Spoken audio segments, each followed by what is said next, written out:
Hello mga squishy dumplings. Mag-unbox pala tayo ng squishy dumplings ko. Kasi may nag-comment, di ba? Sabi daw nila, gusto na daw nila ng maliit na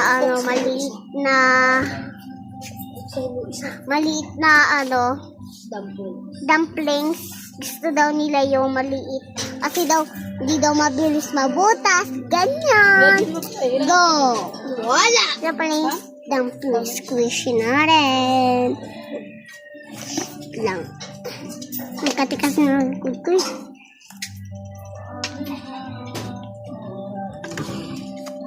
Ano pa yung squishy dumplings sa atin? Ito yung favorite.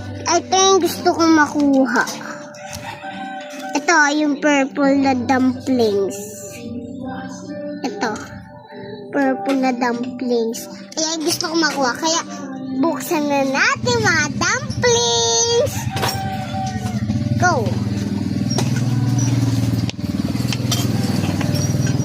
Lang guys, mag-ayos lang kung buko. Ayos na ako.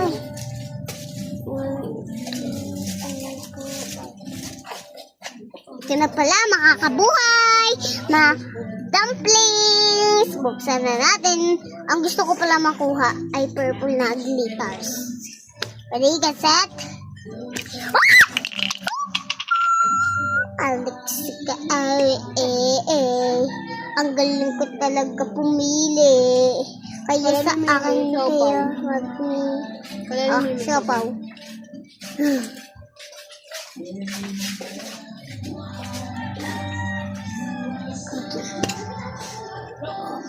Yan, ito na pala yung mga kabuhay, ay mga dumplings. Mamaya, sige, mamaya tingnan ko. Yun yung face niya, hindi ko to hugasan kasi matatanggal yung face niya. Kaya hindi kailangan hugasan. Saka lalagkit rin mo. Sana maganda yung malagkit. Maganda yung malagkit. Alam ko, Stressful. Tapos pag ginagos mo didikit, tapos mahuhulog. magpapabilak mo. Stressful. Pagpasok ko, pagbalik ko, magpapabilak kay mami. Mamaya na lang guys ha, mag-unbox pa ako mamaya. Si mami na nga Kasi magpapabilak ng squishy dumplings. Squishy noodles. Ay, bawal yun. Yung shopping, lang puso. PJ? Magpapabilak din. Kaya guys, mamaya na lang. Like and comment, share, and wait lang. Comment! Bye-bye!